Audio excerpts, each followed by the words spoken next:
Շնորհակալություն, հարգելի գործընկերներ, մենք մի հատ իրավակարգավորում ունենք, համաձայն որի որոշման նախագծին դեմ քվեարկողը պետք է ներկայացնի հատուկ կարծիք, որը թույլ տվեք ներկայացնել, դրանից հետո որևէ հարց ու պատասխան բարձրաբանում ելույթ չպետք է լինի, նաև առաջիններով ասեմ, որ ինչ ունեմ ասելու այս հարցի վրա հիմա ասել եմ, հավելյալ բարձրաբանումներ միսից հետո չեն տրվելու։ Ուրեմն այս 3 օրվա ընթացքում ուշադիր լսում էինք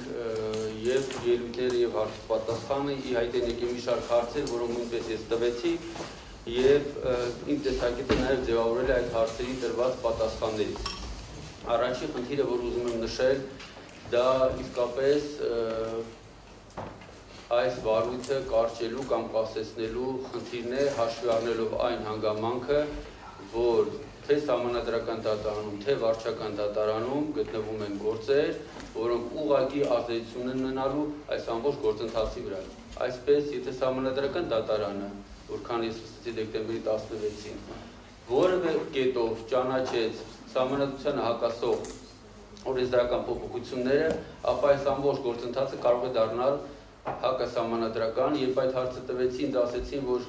վարույթի ժամանակ աշխատելիս կենտրոնացել են շատ հանգամանքների վրա փաստական, այլ ոչ թե այդ կետի վրա, բայց ես որպես հանձնաժողովի անդամ չեմ կարող հաշվի չառնել այն, որ մեր օրենքը, նկատի ունեմ հանրային ծառայությունների կարգավորման անմասնորենքը, ասում է 33 հոդվածով եւ 34-ով, որ նման դեպքերում վարույթը պետք է կարճվի կամ կարճվի։ Իսկ այն իմ հարցը, թե ինչ հետևանք է ունենալու հանկարծ ամբողջ գործընթացը հակաօրինական ճանաչելու վերաբերյալ պատասխան չստացա, որովհետև իրականում գործընթացը ունի ֆինանսական լուրջ հետևանքներ, մարդիկ են ազատվում, մարդիկ են ընդունվում, վարկանիշային խնդիրներ կան եւ ասել, որ այդ ամենը մեզ չի հետարկում, կարծում դա ճիշտ չէ։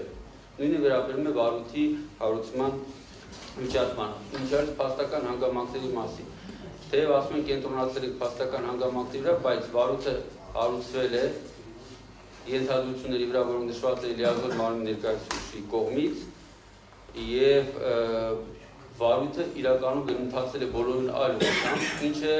ընդհանրապես չի համապատասխանում վարույթի անցկացման այն մեթոդաբանությանը, որը առկա է հանձնաժողովում եւ երկրում։ Մենք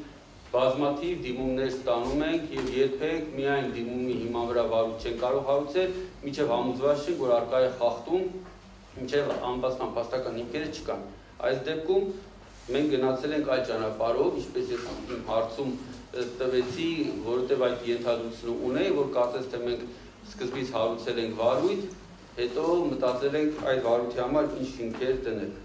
Ցանկացած վարույթի հաջորդ հարցը, ցանկացած վարույթի մեջ շատ կարևոր է կողմերի լսելիության ապահովման խնդիրը։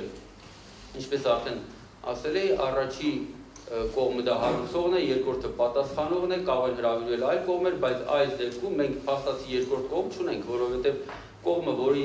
հանդեպ այդ վարույթը հարուցվել է, ըստ էության ինքն է տեղեկություններ տալիս առաջի կողմին իր վարույթով հարուցված այդ հիմքերը ապահովելու համար, այսինքն չկա վարույթի երկրորդ կողմ եւ այստեղ մենք ունենք լսելիության ապահովման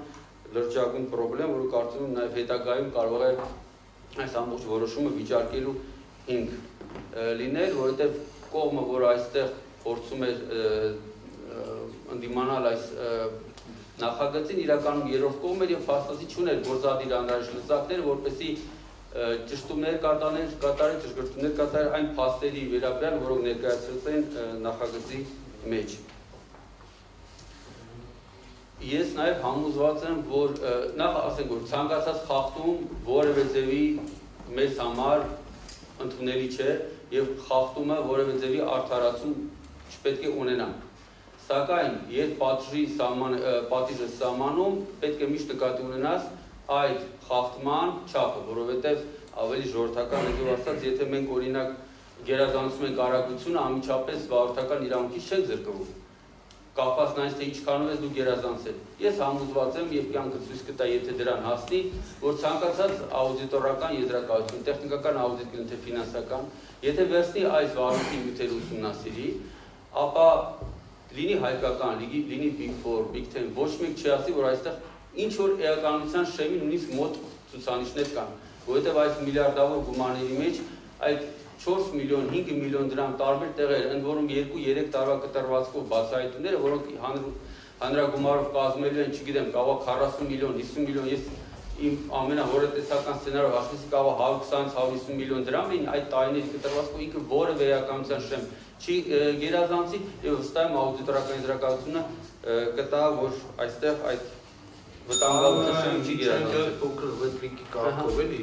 իսկ լավ օրինակ բերեցիք, դիպ օրինակ բերեցիք, իսկ մինչև երբ կարող եք գերազանցել ձեր մեքենայի վարման արագությունը եւ քանի անգամ։ Թե ամեն անգամ պետք է գերազանցեք, տուգանվեք, գերազանցեք, տուգանվեք, ուսեմ շարունակենք ապրել։ Պարոն Մեսրոպյան, ես կավարտեմ խոսքս եւ որևէ հարցի չեմ պատասխանելու, կներեք այդում այլ ձեր հարցը։ Ռեպլիկի Որտեղ ես հիմա կարող եմ լիքը հիմնավորումներ բերել, այդ թվում դրա վերաբերյալ։ Հիմա անդրադառնանք այս ամեն ինչի հետևանքին, լիցենզիայի զրկման որոշմանը, ճիշտ ասած, շատ եմ մտածում լիցենզիայի զրկման իմաստը որն է, որովհետև տեսեք, սովորական տնտեսական գործունեություն իրականացնող ընկերության եւ լիցենզիայի զրկումը ինքը արդեն գործունեություն իրականացնել չի կարող, որովհետև նման գործունեությունը համարվել է ապօրինի ձեռնարկատիրական գործունեություն բոլոր հետևանքներով։ Այս պարագայում լիցենզիայի զրկումից հետո ընկերությունը շարունակում է աշխատել։ Շատերը մատնանշում են, որ այնտեղ կա ձևակերպում, համաձայն որի կառավարությունը կարող է առաջարկել սեփականատիրոջը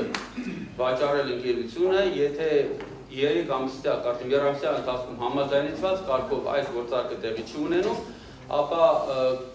կառավարությունը կարող է ձեռք բերել ընկերությունը սահմանադրության 67 հոդվածի համաձայն։ Իսկապես, այո, ես համոզված եմ, որ առանց լիցենզիայի զրկմաններ սահմանադրության 67 հոդվածը աշխատում է եւ ցանկացած տնտեսվարող կարող է կառավարություն դիմել, առաջարկով գնել, եթե չէ, գնա առաջնորդի սահմանադրությամբ։ Այդ պատճառով ես կարծում եմ հանձնաժողովը պետք է գնար այլ ճանապարհով։ Հանձնաժողովը իսկապես ես ինչ էլ ասեն մեր ընկերները նախկին կառավարիչ հեծի, գործընկերները, ես այնտեղ իսկապես տեսնում եմ բազմաթիվ խնդիրներ, մենք բոլորս ենք այդ խնդիրները տեսնում, այդ խնդիրները տեսնում ենք եւ կարծում եմ համապատասխան ձևի, պաշար ձևով վարույթ անցկացման դեպքում պետք է ստուգանել ոչ թե նախկինում այո 10 միլիոն ենք ստուգանել, 20 միլիոն, այլ պետք է մի հատ լավ լուրջ